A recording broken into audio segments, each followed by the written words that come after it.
नमस्कार। आज का मुद्दे में आप सभी का स्वागत है। मैं हूं आदित्य नामदेव।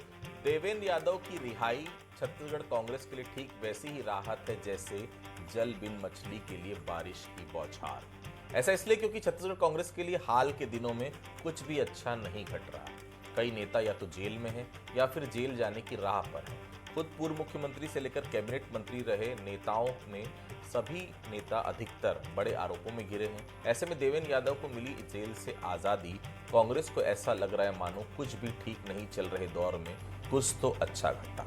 देवेंद्र यादव की रिहाई पर कांग्रेस और बीजेपी नेताओं का रिएक्शन कैसा रहा, पहले रिपोर्ट देख लेते हैं, फिर इस चर्चा को हम आगे बढ़ाएंगे। ये 3 तस्वीरें 3 तारीख हैं। देवेंद्र यादव के लिए बेहद खास हो गई हैं। बालौदाबाजार की हिंसा ने कांग्रेस विधायक को छत्तीसगढ़ का नया देवेंद्र बना दिया है। सीनियर लीडर राहुल गांधी की राह पर चल रहे देवेंद्र यादव को रिहाई के बाद दिल्ली से बुलावा भी आ गया, जिसे लेकर प्रदेश की सियासी हलचलें बढ़ गई हैं। हालांकि कांग्रेस इसे रूटीन मुलाकात बता रही है। जबरिया भारतीय जनता पार्टी ने जेल में बंद करके रखा था। उनके खिलाफ गलत धाराओं के तहत मुकदमा कायम किया था। सुप्रीम कोर्ट से उन्हें राहत मिली है। कल छूटने के बाद निश्चित तौर पे वो आला कमान से मिलने गए हैं। और देवेंद्र यादव जब जेल में निरुद्ध थे उसी समय कांग्रेस पार्टी ने उन्हें बड़ी जिम्मेदारी दी थी। वे कांग्रेस के राष्ट्रीय सचिव बनाए गए थे। न सिर्फ राष्ट्रीय सचिव बनाए गए थे, उन्हें बिहार में सचिव के प्रभारी के रूप में नियुक्ति भी की गई है। तो स्वाभाविक है कि छूटने के बाद अभी अपने नेताओं से मिलने में दिल्ली गए होंगे। इधर बीजेपी पूरे मसले को लेकर विपक्ष पर हमलावर है। अरे कांग्रेस में एक गुट की बात मत करो, वो तो कई गुट हैं। जितने आदमी उतने गुट। कि बेल क्यों मिला? यादव लोग तो गाय पालते थे, बेल कहाँ से आ गया? तो अपना उनका भी तो गुट ऑलरेडी है। तो माननीय भूपेश बघेल जी के समर्थक माने जाते हैं। बालौदाबाजार मामले में गिरफ्तारी के बाद देवेंद्र यादव सियासी निशाने पर थे, लेकिन उनकी जमानत के बाद कांग्रेस ने इसे सच्चाई की जीत बताया। तो रिहाई के वक्त समर्थकों की भीड़ ने रायपुर से लेकर दिल्ली तक अलग संदेश दिया। मजबूती से अपनी बात कहनी है। लोकतंत्र में डरने की ज़रूरत नहीं है। संविधान हमें वो अधिकार देता है, हमें वो मौका देता है कि हम अपना काम करके दिखा पाते हैं। और दबने की ज़रूरत नहीं है, डरने की ज़रूरत नहीं है। जो सच है उसके कहने की ज़रूरत है। और हमने सच कहा है और आज सच सामने भी आया है। हम बाहर हैं। बालौदाबाजार हिंसा केस में देवेंद्र यादव गिरफ्तार हुए थे। 15 मई 2024 को सतनामी सामाजिक स्थल पर तोड़फोड़, 10 जून को समाज का बड़ा प्रदर्शन हुआ। बालौदाबाजार कलेक्ट्रेट में एसपी ऑफिस में लगाई गई आग। 17 अगस्त 2024 को कांग्रेस एमएलए देवेंद्र यादव गिरफ्तार। 20 फरवरी 2025 को सुप्रीम कोर्ट से मिली जमानत। 21 फरवरी को रायपुर सेंट्रल जेल से बाहर आए देवेंद्र। छत्तीसगढ़ में कांग्रेस चुनाव दर चुनाव कमजोर होती जा रही है। ऐसे में संगठन बदलाव को लेकर लगातार चर्चा में है। इस बीच देवेंद्र यादव का जेल से बाहर आने के बाद दिल्ली बुलावा और हाईकमान से मुलाकात कोई बड़ा संदेश दे सकती है। हालांकि ये तय है कि इस पूरे मसले ने छत्तीसगढ़ को नया देवेंद्र जरूर दे दिया है। शेखर देवांगन, बंसल न्यूज, रायपुर। न लोकसभा चुनाव है, न निकाय, न पंचायत। ऐसे में देवेंद्र यादव जेल से बाहर निकल भी आए तो कांग्रेस को कौन सी संजीवनी मिल जाएगी? फिर भी कांग्रेस खुश है। अंदर खाने की खुशी का तो पता नहीं, लेकिन वो दिखावे की खुशी या फिर कुछ और। लेकिन राजनीतिक मिजाज से समझें तो ये समीकरण समझ आता है कि देवेंद्र यादव युवा नेता हैं, एनएसयूआई और यूथ कांग्रेस से राजनीति में है, लिहाजा यूथ में उनकी अच्छी पकड़ है। ऐसे में इस वक्त में जब तमाम कांग्रेस के बड़े नेता या तो आरोपों से घिरे हुए हैं या फिर थक चुके हैं, उनके लिए देवेंद्र यादव सेकंड लेयर के नेता की जगह जरूर ले सकते हैं। इस बीच देवेंद्र यादव को दिल्ली बुलावा ये संकेत तो जरूर दे रहा है कि देवेंद्र यादव जेल जाकर भी आला कमान की नजरों में हीरो जरूर बन गए। पहले जेल में बंद रहते हुए बिहार की जिम्मेदारी और अब दिल्ली पहुंचने पर कुछ और नई जिम्मेदारी मिलने की अटकलें क्या कांग्रेस का पुनरुद्धार करने के लिए अहम कड़ी बनेगी? चलिए चर्चा की हम शुरुआत करेंगे। उसके पहले बंसल न्यूज के कुछ सवाल है। पहला सवाल, जेल से रिहा होने के बाद क्या देवेंद्र यादव का सियासी कद बढ़ गया है? दूसरा सवाल, क्या कांग्रेस देवेंद्र यादव के जरिए प्रदेश में नया नैरेटिव सेट करेगी? तीसरा सवाल, क्या संगठन में देवेंद्र यादव एक नया पावर सेंटर बनने जा रहे हैं? 3 सवाल है जो बंसल न्यूज उठा रहा है। मेहमानों से तारुफ कराऊंगा। डॉक्टर नील द्विवेदी साहब हैं, वरिष्ठ पत्रकार है, बहुत स्वागत करता हूं। धनंजय सिंह ठाकुर जी हैं, कांग्रेस के नेता हैं, प्रवक्ता हैं, बहुत स्वागत करता हूं। हमारे साथ श्रीचंद सुंदरानी साहब हैं, पूर्व विधायक हैं, भारतीय जनता पार्टी के वरिष्ठ नेता, बहुत स्वागत करता हूं। सबसे पहले मैं धनंजय जी के पास चाहता हूं। धनंजय जी, देवेंद्र यादव को जमानत ही तो मिली है, आरोपों से तो बरी अभी हुए नहीं है। ऐसे में कांग्रेस में इतनी खुशी क्या सोचकर हो रही है? आप इसे भारतीय जनता पार्टी की हार के तौर पर देख रहे हैं या आरोपों पर मिली जीत के तौर पर? धनंजय जी, देखिए, देवेंद्र यादव पर एक षड्यंत्र पूर्वक आरोप भारतीय जनता पार्टी की सरकार ने रचा था। वो आरोप लगाया गया था, वो अपराधी नहीं है। और आरोप इसलिए लगाया गया क्योंकि भाजपा की सरकार ने सतनामी समाज के आस्था को चोट पहुंचाने वालों के खिलाफ कार्रवाई नहीं करना चाहती थी।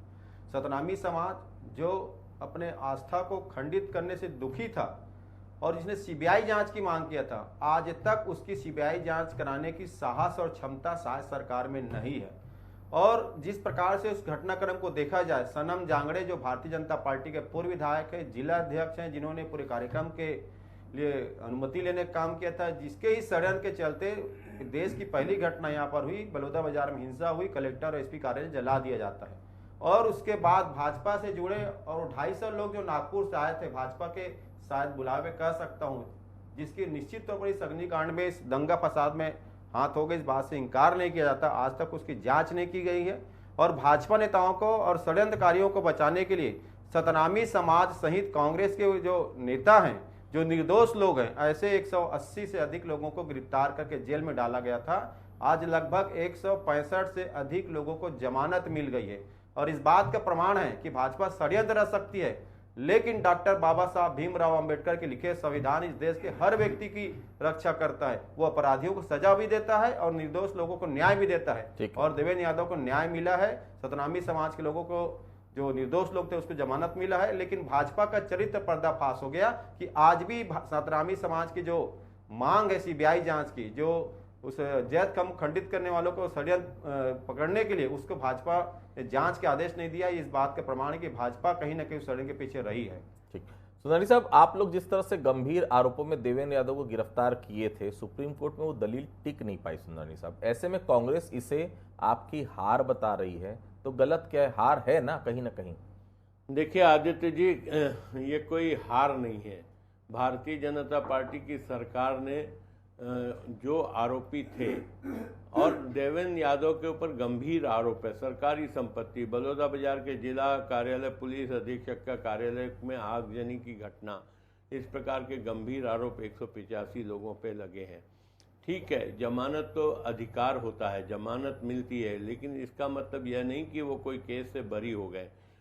पता नहीं किस बात का जश्न कांग्रेस मना रही है। आरोपी हैं। आज अगर हम केंद्र से लेकर राज्यों तक देखें तो बहुत सारे नेता या तो बेल में है या जेल में हैं। ये कांग्रेस पार्टी का पूरा इतिहास है। कांग्रेस पार्टी के लोग आज जेल के शिकंजों में हैं और जमानत मिल जाती है तो ऐसा लगता है जैसे मानो उन्होंने पूरा हिंदुस्तान जीत लिया। देवेंद्र यादव कोई आरोप मुक्त नहीं हुए थे सुप्रीम कोर्ट से, या ऐसा कोई मामला सामने नहीं आया कि हमारे जो चार्जेस उनके खिलाफ शासन प्रशासन ने लगाए हैं वो उससे मुक्त हो गए। ऐसा कभी नहीं मानना जाना चाहिए। निश्चित रूप से ट्रायल चलेगा, निचली अदालतों में ट्रायल चलेगा और दूध का दूध पानी का पानी होगा। जमानत तो एक व्यक्ति का विशेष अधिकार होता है। 6 महीने 7 महीने वो जेल में रहे हैं और उसके बाद अगर सुप्रीम कोर्ट ने उन्हें जमानत दी है तो इसका मतलब यह ना माना जाए कि वो आरोपी नहीं है। आरोपी तो आज भी है, वो बिना आरोप के आरोप से मुक्त तो हुए नहीं है। सुप्रीम कोर्ट ने जमानत ही तो दी है। कांग्रेस के पल्ले कुछ नहीं पड़ने वाला। ये देवेंद्र यादव को कितना भी हीरो मान ले, लेकिन वो जीरो ही सिद्ध होंगे, क्योंकि वो जिस आरोप में बंद हैं, शांत छत्तीसगढ़ के वातावरण को खराब करने का काम देवेंद्र यादव जैसे लोगों ने किया है, उसकी सजा निश्चित रूप से मिलेगी। बहुत ज़्यादा खुशी मनाने की जरूरत नहीं है कांग्रेस पार्टी। द्विवेदी साहब कहते हैं कि घायल शेर ज्यादा खतरनाक हो जाता है।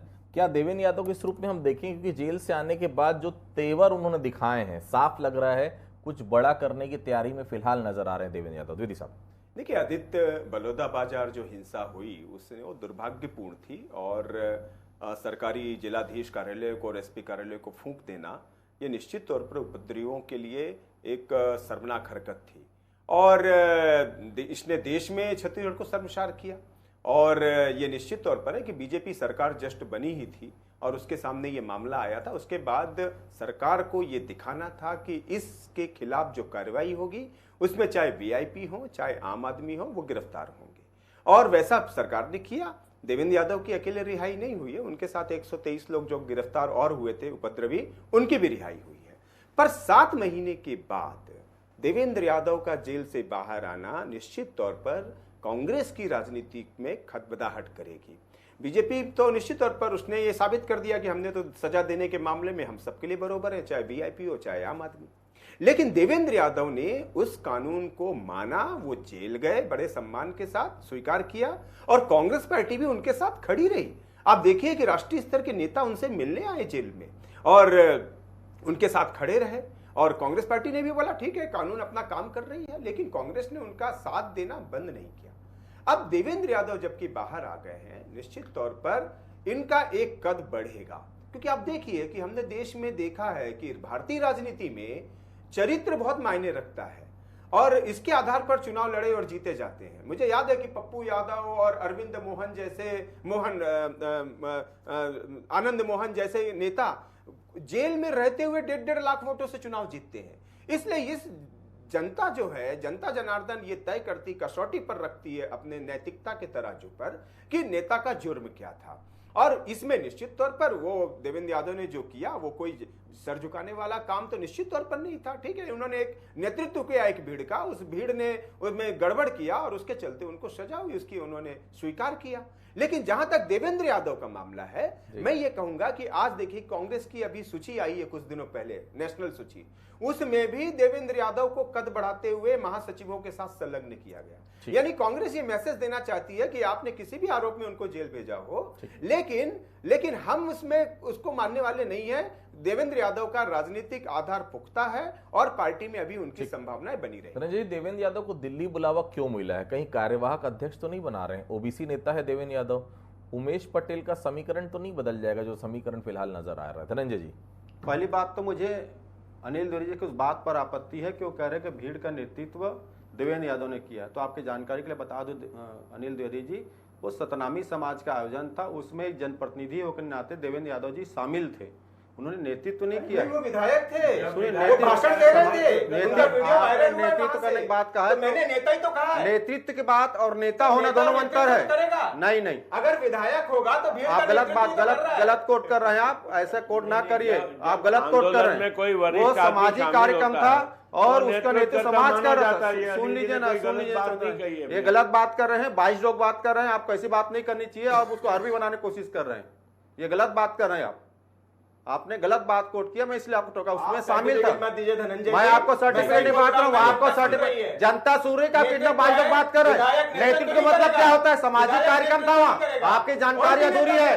सनम जागृत आयोजक था वहाँ पर, सनम जागृत आयोजक था उसका, क्यों नहीं गया? क्योंकि साजिश से बचा रहा अपराधी को, आपने उसको नेतृत्व करता कैसे बोल दिया? उसमें शामिल थे, वो सामाजिक कार्यक्रम था। आप ऐसी गलत कोट क्यों कर रहे हैं यहाँ बैठ के? आप धनंजय जी बात अपनी कंप्लीट करिए। गलत कोट करते हैं यहाँ बैठ के आप आपका तरीका ठीक नहीं है। धनंजय प्लीज, धनंजय जी प्लीज, लेकिन ऐसा गलत कोट धनंजय जी प्लीज, वो नेतृत्व नहीं किया, धनंजय जी प्लीज, मैं बोल रहा हूँ शामिल था उसमें। धनंजय जी वो दुर्ग से वहां, धनंजय जी ना, एक मिनट, ठीक है, एक मिनट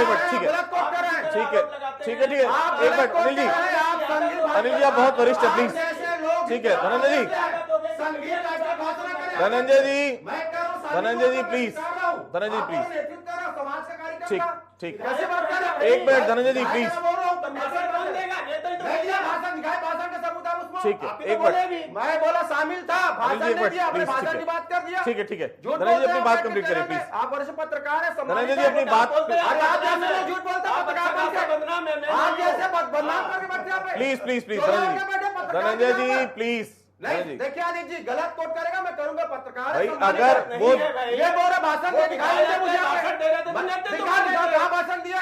वो मंच में भी नहीं गया। ठीक है धनंजय जी प्लीज, धनंजय जी इतना आक्रोशित होने की जरूरत नहीं, कोई डिबेट है, प्लीज इतना आक्रोशित नहीं प्लीज ना, बहुत पत्रकार है, सम्मानित है, आपको रिस्पेक्ट बात ठीक है, एक मिनट धनंजय जी प्लीज, मैं यहाँ से बोल रहा हूँ, अगर धनंजय ठाकुर जी प्रवक्ता रहेंगे, मैं आपकी ठीक है प्लीज, पहले एक मिनट प्लीज, धनंजय जी पहले अपनी बात कंप्लीट करिए, आज के बाद तय कर लीजिएगा, पहले अपनी बात कंप्लीट करिए प्लीज, मुझे ऐसे धनंजय जी, रुपए टाइप का मुझे पसंद नहीं है, बोलो तो मैं भी ड्रग्स होके चल दूंगा। इतना आक्रोशित होने की जरूरत क्या है बताइए ना। नहीं, ये कैसे गलत कोट कर देंगे आप? ये पत्रकार है, कैसे गलत कोट इतना कर आक्रोशित देंगे होने की जरूरत क्या है लेकिन बताइए ना। मतलब आप चैनल में कुछ भी मतलब बोलो, आप मैं लोग सुनता बैठे रहूंगा तो आप लोग व्यक्तिगत संबंध खराब कर रहे हैं। मेरे मतलब अच्छे हुआ बड़े भाई अनिल द्विवेदी, क्या मतलब फिर ऐसे बड़े भाई को? पर क्या गलत कोट कर मैं सुनूं? तो उस बात के विरोध का तरीका होगा ना। और ये बोले बुलाने बाद ठीक है। किसको धमकी दे रहा है? ठीक है, एक मिनट धनंजय जी प्लीज, किसको धमकी दे रहा है? एक मिनट धनंजय जी प्लीज। बुलाएंगे इनका साथ में चैनल बोल रहा हूं। ठीक है धनंजय जी मुझे प्लीज। पत्रकारों के साथ बैठाइएगा, 22 लोग सामने बैठाइएगा। धनंजय जी इतनी छोटी सी बात को बेवजह की वो पहले कोट शुरू किए ना वो। तो इसमें दोनों की बात हो गई, उस बात को अपन खत्म भी कर सकते हैं। नहीं, वो बोल रहे थे चैनल में खारिज कर दीजिए, खत्म बात। आप अगर उनकी बात कुछ भी व्यक्ति कोई बात करेगा मैं सुनता रहूंगा बैठ के। यहाँ पे अपन क्या तलवार लेके बैठेंगे एक दूसरे कोई के लिए? तलवार की बात नहीं है, शब्दों की बात होती है। अगर वो शब्दों शब्द का कहे क्या आपको होता है? पसंद नहीं तो आप उसको डिनाई करिए, खत्म हुई बात। क्यों क्या करूं? आप पत्रकार बैठा ले ना, जब मैं बोल रहा हूं वहां पे शामिल था, मैं उसमें शामिल था। ठीक है धनंजय जी एक मिनट वो प्लीज। भाषण नहीं दिया, ठीक है मुझे धनंजय कैसी बात करते जी, हैं? धनंजय जी प्लीज। श्रीचंद जी, इस बात में कोई शक नहीं कि देवेंद्र यादव कांग्रेस की तरफ से बड़ा नेता बनकर उभरे हैं। ऐसे में अगर उन्हें कार्यकारी अध्यक्ष बनाया जाता है तो दुर्ग में और उसके आसपास उसका एक बड़ा प्रभाव देखने को मिल सकता है। बीजेपी को बड़ा नुकसान तो नहीं हो सकता इस पूरे इलाके में? देखिए, भारतीय जनता पार्टी को इसका कोई नुकसान नहीं होगा। भारतीय जनता पार्टी संगठन आधारित पार्टी है। ये हवा में बुलबुलें उड़ाने से कोई वहाँ पे जनाधार कांग्रेस का बढ़ जाएगा। कांग्रेस पूरी तरह साफ है। आप देखिए, नगरीय निकाय चुनाव से लेकर जिला पंचायत के चुनाव तक साफ होती गई है कांग्रेस पार्टी। विशेषकर दुर्ग जिले में तो बुरी स्थिति रही है, जहाँ पे भूपेश बघेल जी, ताम्रध्वज साहू जी जैसे वरिष्ठ नेता वहाँ पे हैं, वो कोई करिश्मा वहाँ नहीं कर पाए। मैंने पहले ही कहा कि कई नेता इनके बेल में है, कई नेता इनके जेल में तो नहीं है, कई नेता इनके आरोपों से घिरे हुए हैं। अब भाई अनिल जी ने कहा कि वो नेतृत्व करता है। मैं स्वाभाविक मानता हूँ, एक विधायक अगर किसी आंदोलन में चला जाता है और वो जब प्रथम पंक्ति में रहता है तो नेतृत्व करता माना जाता है। एक स्वाभाविक है कि कोई भी वरिष्ठ नेता अगर किसी आंदोलन में शामिल होता है तो उसका नेतृत्व माना जाता है। इसमें इतना उद्वेलित होने की जरूरत नहीं है। मैं आपको पूरा समय दूंगा मैं धनंजय जी प्लीज, फिर विवाद होगा। जानकारी बता रहा हूँ, समाज की कार्यक्रम था, समाज में एक बात का फैसला हुआ, किसी भी जो गैर समाज के लोग हैं उनको मंच में आने नहीं दिया। तो क्यों गए वहां? क्यों गए? आपके भी नेता गए थे? नहीं क्यों गए? आपके भी नेता गए थे? मतलब भारतीय जनता पार्टी लोगों की हत्या करवाए तो ना जा लोग, मतलब भाजपा के लोग लोगों की हत्या करवाए, हम के साथ खड़े ना हो। धनंजय जी वो सवाल ये कर रहे हैं, गोली मरवाए, हम मानिए ना, आपने नेतृत्व किया, आप मान क्यों नहीं रहे? आपके नेताओं ने नेतृत्व किया, पुलिस भेज दे, अत्याचार करे और विपक्ष खड़े अरे हो। सनम जांगड़े क्यों नहीं जाएंगे? आते? क्यों सनम जांगड़े क्यों बता रहे हैं? जी तो उसी क्यों नहीं के बुलाए? आते जी, सब क्योंकि सनम जांगड़े भाजपा का नेता है, षड्यंत्रकारी है। क्यों नहीं जांच किया? क्यों सीबीआई जांच नहीं सतनामी समाज की? सीबीआई पे तो आप लोग को भरोसा नहीं है धनंजय जी। अब सीबीआई जांच करके होगा क्या उसको? क्यों सतनामी समाज की मांग थी ना, कांग्रेस की मांग नहीं थी। मतलब आप कह रहे सतनामी समाज गलत मांग कर रहा था। राज्य सरकार आदित्य जी मतलब आप कह रहे क्यों जाएगा समाज ने गलत मांग किया। आप उसकी बात कर रहे हैं तो मैं ये कह रहा हूँ सीबीआई पे भरोसा नहीं है आपको। हम उसके साथ खड़े थे, हमने नहीं मांग किया है। धनंजय जी, श्रीचंद जी ये कह रहे हैं कि दुर्ग का नेता, उसकी ना तो कॉन्स्टिट्यूएंसी थी बलौदा बाजार, ना तो उनको कोई लेना देना था बलौदा बाजार से। वो बलौदा बाजार क्यों गए उसका जवाब आप दे दीजिए। वही तो बोल रहे हैं, क्या बोल रहे हैं वो दे दीजिए जवाब आप। भाई मैं आप और अगर सनम नेता जांगड़े रहे की तो आप बात मत मस्तक करिए। करिए। सनम जांगड़े समाज का नेतृत्व करते हैं। ठीक है ठीक है। तो सनम जांगड़े जिम्मेदार हो ना, आप कह रहे तो क्यों नहीं, गिरफ्तार तो किया देवेंद्र उसको? यादव क्यों क्यों गए गिरफ्तार नहीं किया सनम देवेंद्र जांगड़े यादव को? क्यों गए? देवेंद्र यादव जनप्रतिनिधि किया, हमने कहा ना नेतृत्व सनम जांगड़े किया। जनप्रतिनिधि क्यों तो गिरफ्तार नहीं हुआ सनम जांगड़े? मानिए क्यों ना, जांच नेतृत्व नहीं कर हुआ? रहे थे। सतनामी मान समाज क्यों के नहीं रहे? सीबीआई जांच की मांग पर अगर क्यों उस ठुकराया गया? आंदोलन का वो नेतृत्व क्यों करे तो ठुकराया गया मानिए जांच ना। की मांग को? ठीक है। अनिल जी छोटी सी बात करिएगा अपनी, क्या ऐसी संभावना है कि देवेंद्र को कार्यकारी अध्यक्ष बना दिया जाए? उमेश पटेल का पत्ता काट के ऐसा लग रहा है, क्योंकि देवेंद्र यादव का कद निश्चित तौर पर बढ़ा, इसमें कहीं तो कोई दो राय नहीं। दीदी साहब देखिए, आदित्य देवेंद्र यादव वो नेता हैं कांग्रेस के जिन्होंने बहुत ही कम उम्र में महापौर बने, वो विधायक बने, और देखिए आज वो राजनीति में बहुत आगे बढ़ रहे हैं। और निश्चित तौर पर उनकी बहुत कम आयु है, और जिस उम्र में वो इतना हासिल किए हैं, बहुत से नेता जिंदगी दांव पे लगा देते, कुछ मिल नहीं पाता है। वो राष्ट्रीय सचिव हो गए अखिल भारतीय स्तर पर। निश्चित तौर पर उन्होंने पार्टी के आला कमान का एक विश्वास जीता है। और अब जबकि वो जेल से वापस लौटे हैं, आप देखिए कि जितने नेता जेल जाते रहे हैं वो उनका सबका कैरियर बढ़ता चला गया, क्योंकि जनता हमेशा नैतिकता के तराजू पर तौलती है आपको। यही अभी कुछ दूसरे आरोप लगे होते ना देवेंद्र यादव पे, तो जनता उनको वोट भी नहीं देती, हो सकता है अगला चुनाव वो हार भी जाए। लेकिन अभी जिस अंदाज में गए हैं वो जन आंदोलन के चलते गए हैं। उन्होंने एक जनता का साथ देने के लिए आंदोलन की शामिल हुए और उसके चलते सजा हुई। तो जनता इसको कोई बड़ा पाप नहीं मानती है। ये उनके कैरियर में बाधक निश्चित तौर पर नहीं बनेगा। कांग्रेस ने जिस तरह अभी उनकी सूची जारी करी और उनको महासचिव बनाए, महासचिव के साथ संलग्न किया सचिव के तौर पर, यह दर्शाता है कि राहुल गांधी सहित पूरा कांग्रेस आलाकमान उनके साथ खड़ा है। और इसलिए आप देखिए कि 2 दिन के बाद शायद आज वो दिल्ली में है, वो निश्चित तौर पर अपनी बात रखने गए होंगे। तो मुझे लग रहा है कि देवेंद्र यादव का ये जो एपिसोड है निश्चित तौर पर उन्हें पॉलिटिकल ऊंचाई पर जवाब दीजिएगा। देवेंद्र यादव ने एक बात कही जेल से निकलकर, जहां जरूरत पड़ेगी मैं जाऊंगा। आप बोलिए चाहे मत बोलिए, उनकी यही कोशिश कई बड़े नेताओं के लिए किरकिरी बन गई थी। कई नेताओं को लगने लगा कि देवेंद्र उनके अधिकार क्षेत्र में दखल कर रहे हैं। आप स्वीकारिए या मत स्वीकारिए, देवेंद्र यादव अगर हर जगह जाते हैं तो निश्चित जो स्थापित नेता है वहां के, उनको तो बुरा लगता होगा ना कि मेरे इलाके में आ रहा है, कल का लड़का मेरे से बड़ा हो रहा है। ऐसा लगता है कि नहीं? कांग्रेस पार्टी में ऐसा होता है कि नहीं? बीजेपी में कई जगह देखा है हमने। कभी भी कांग्रेस पार्टी में ऐसा नहीं होता। कांग्रेस पार्टी का एक एक कार्यकर्ता और एक एक नेता जनता की जहां पे हित की बात होती है, जनता की जहां पर समस्या होती है, जनता जहां बुलाते हैं वहां पर जाते हैं। और हमारे क्षेत्रवाद नहीं चलता है, हमारे सारे नेता जाते हैं और उसकी जनता की आवाज को उठाते हैं। चाहे वो पूर्व मुख्यमंत्री भूपेश बघेल जी हो, चाहे नेता प्रतिपक्ष चरणदास महंत जी हो, चाहे टी.एस. सिंहदेव जी हो, चाहे देवेंद्र यादव जी हो। मुझे भी कहीं बुलाया जाता है, मैं भी वहां जाता हूँ, जनता बुलाती है। तो हमारे ऐसा क्षेत्रवाद वाला मसला नहीं कि मेरा इलाका या तेरा इलाका। सुधानी साहब, छोटा सा, कांग्रेस के लिए ये वक्त तो सही नहीं गुजर रहा, हार पर हार मिल रही, लेकिन आने वाले वक्त में कांग्रेस फिर से अपने आप को मजबूत करने की कवायद में लगातार जुटी हुई। लगता है फिर से कांग्रेस का पुराना दौर लौट आएगा। क्या देवेंद्र यादव जैसे नेता कांग्रेस को संभाल पाएंगे? आपका क्या आकलन है? आने वाले दिनों में स्थिति और सुधरेगी कि और खराब होगी? श्रीचंद, देखिए, निश्चित रूप से आने वाला समय कोई कांग्रेस के लिए बहुत अच्छा नहीं रहेगा। जिस प्रकार से नगरीय निकाय के चुनाव, पंचायत के चुनाव में बुरी तरह पराजित हुई है कांग्रेस। लगातार कांग्रेस का ग्राफ गिर रहा है और आने वाले समय में और गिरेगा।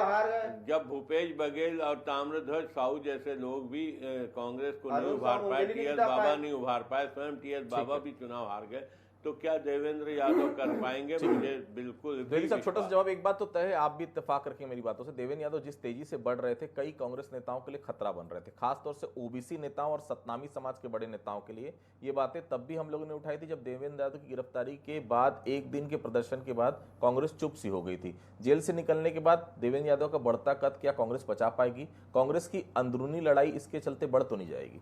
निश्चित तौर पर देखिए, कांग्रेस, देवेंद्र यादव भी शायद पिछड़ा वर्ग से आते हैं और बीजेपी, कांग्रेस ने पिछड़ा वर्ग के वोट बैंक को आकर्षित करने के लिए तमाम तरह के प्रयास किए हैं। ये एपिसोड निश्चित तौर पर देवेंद्र यादव के आने के बाद उनके कद के जो नेता हैं वो निश्चित तौर पर प्रभावित होंगे। हालांकि विकास उपाध्याय जैसे नेताओं को निश्चित तौर पर अब चुनाव भी हार गए हैं वो, तो मैदान थोड़ा सा खाली है देवेंद्र यादव के लिए, क्योंकि जिस तरह बड़े सीनियर नेता कांग्रेस में एक तरह से चुनाव हार रहे हैं या उनको पसंद नहीं किया जा रहा है, ऐसे में देवेंद्र यादव नए चेहरे के तौर पर सामने आएंगे और इससे उनके हम उम्र जो नेता हैं उनको चुनौती मिलेगी। तो देखिए, कांग्रेस का इतिहास रहा है और मैं तो कहूँगा छत्तीसगढ़ का इतिहास रहा है, जो भी नेता जेल गया है निश्चित तौर पर उसके बाद वो नई तरीके से रिवाइव किया है, उसको निश्चित तौर पर बड़ा पद मिला और जनता ने एक्सेप्ट किया है। आप भूपेश बघेल जी को देख लीजिए, भूपेश बघेल जी जब जेल गए उसके बाद उनका कद बढ़ा और बड़े नेता होकर बाहर आए, छत्तीसगढ़ का प्रतिनिधित्व किया। तो निश्चित तौर पर देवेंद्र यादव के जेल जाने के बाद जब वो बाहर आए हैं, कद तो निश्चित तौर पर बढ़ा है। अब उनके बढ़े हुए कद का कांग्रेस किस प्रकार से उपयोग करती है और आने वाले समय में कांग्रेस में उनकी भूमिका क्या होगी, हम सबकी नजर रहेगी। आप सभी हमारे साथ जुड़े, आप सभी को बहुत बहुत धन्यवाद। आज का मुद्दा में फिलहाल इतना ही, बाकी खबरों के लिए आप लगातार बने रहिए बंसल न्यूज के साथ। नमस्कार।